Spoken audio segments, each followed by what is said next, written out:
This area must be evacuated now. All buildings in this area must be evacuated now. If you can hear this message, evacuate now. If you can hear this message, evacuate now.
Well, it's happened again.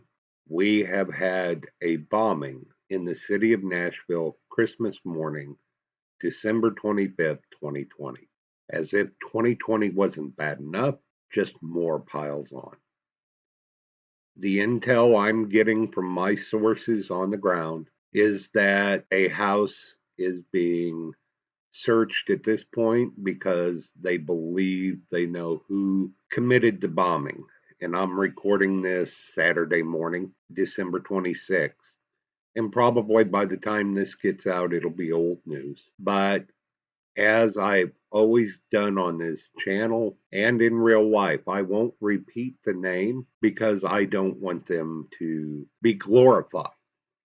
I am considered a subject matter expert on mass violence, and which is one of my fields of study.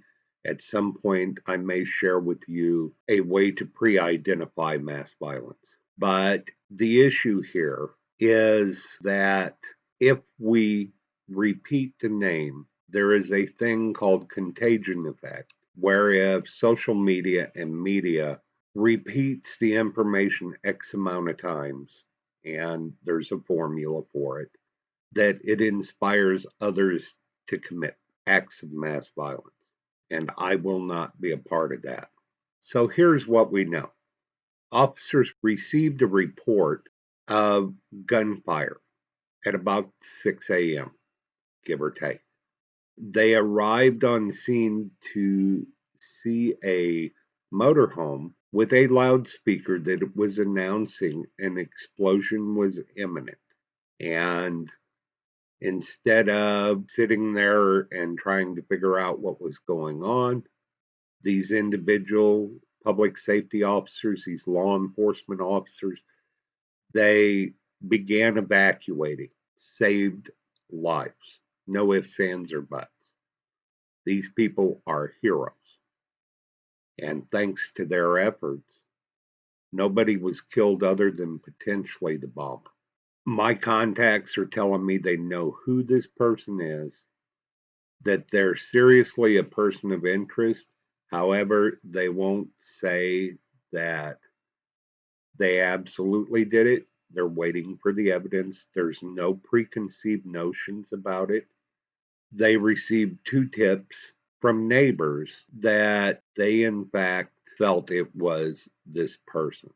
This has led me to actually begin a new series on how to keep yourself safe from mass violence and how to prevent mass violence. I am actually under contract with Wiley Press and am currently writing a book on preventing mass violence. I also want to remind people, as long as I said book, that the Doctor of Disasters book is for sale on Amazon. We will be right back.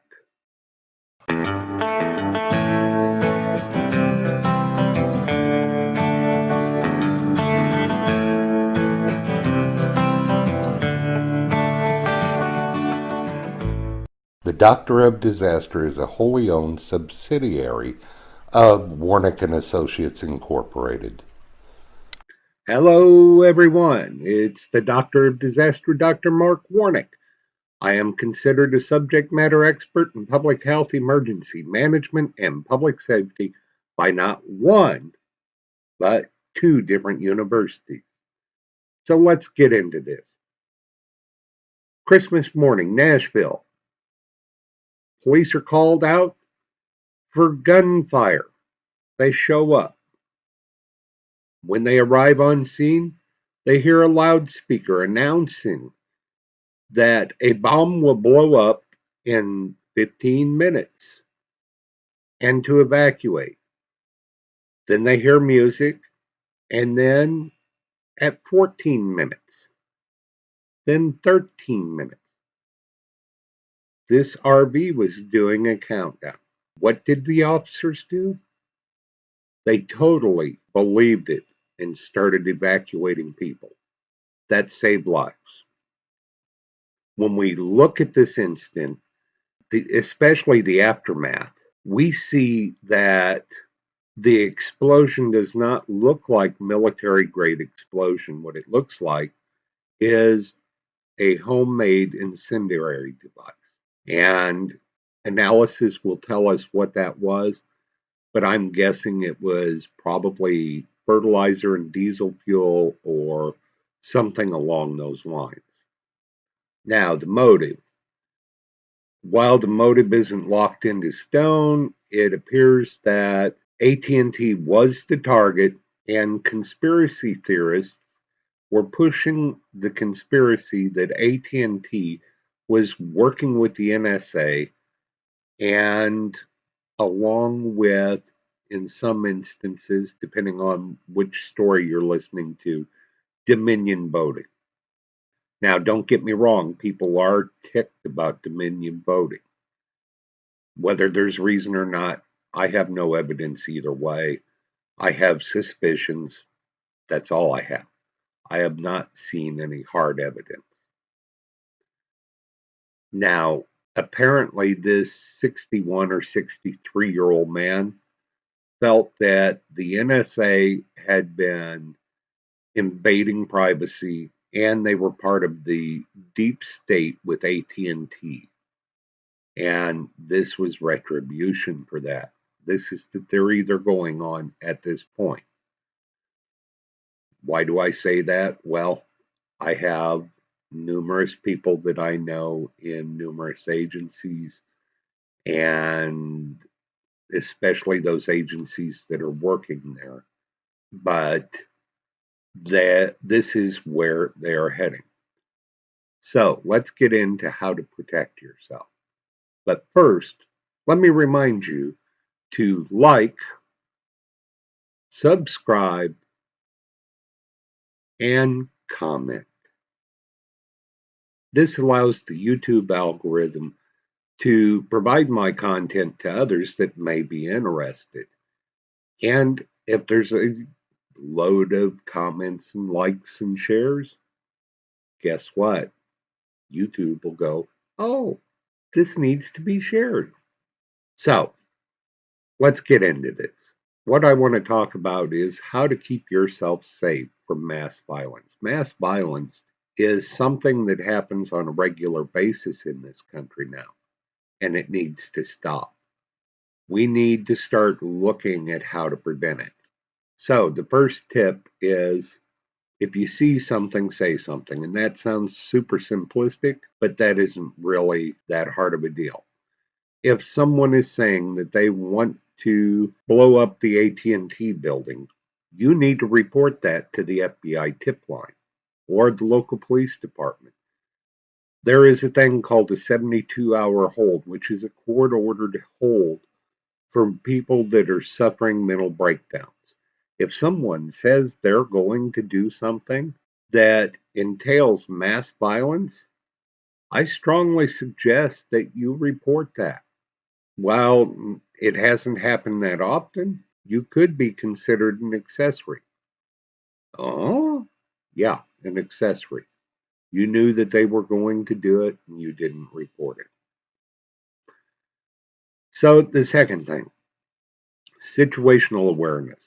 Situational awareness is super important. If you're walking down the street in summer and it's 80 degrees and you see someone in a trench coat and it looks bulky, or if you see someone in a hoodie and it looks bulky, realize that's suspicious. If you see someone grabbing their pant leg and shaking it, realize that's suspicious. Why is that suspicious? Well, if they're shaking their pant leg on a regular basis, they may be trying to hide a firearm in an ankle holster. If you see them keep grabbing under their arm, might be suspicious. We need to be hyper aware of everything around us. If we're driving down a road or walking down a road and we see something that isn't normal, we need to be aware of that and get ourselves out of there. In most instances, if it doesn't seem quite right, we should report it. Let's think of it this way. And I'm not from Nashville, but let's just say that in Nashville, it's not normal for motorhomes to park on city streets in parking lots. Most people would take their motorhome down there, pull a car behind, and jump in their car because it's so much easier to park. But if you're just taking a motorhome in there, not normal.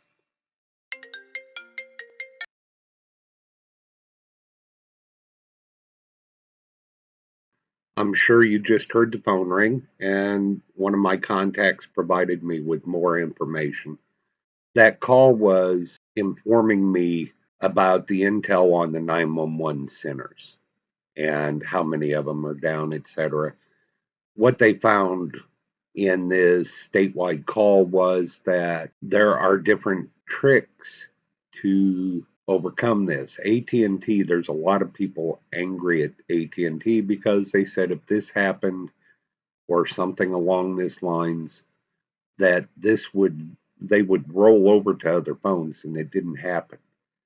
They fed them a bunch of goods that just didn't meet expectations. So people are quite upset. They have found that if you get temporary phones and forward them to them, cell phones, and it's the 931 area code, it won't work. But if the forward is to a different area code, then it will work. And there's going to be a lot of lessons learned that'll come out of this. A lot of lessons learned.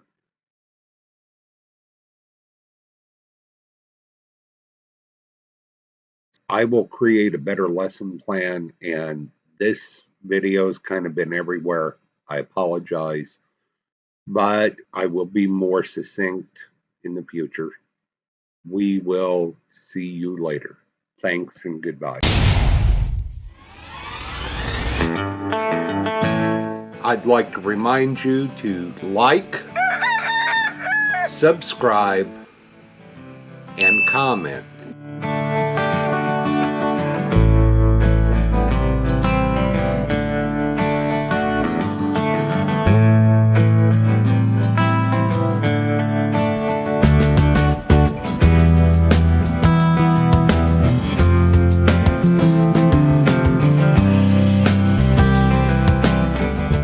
The Doctor of Disaster is a wholly owned subsidiary of Warnick & Associates Incorporated.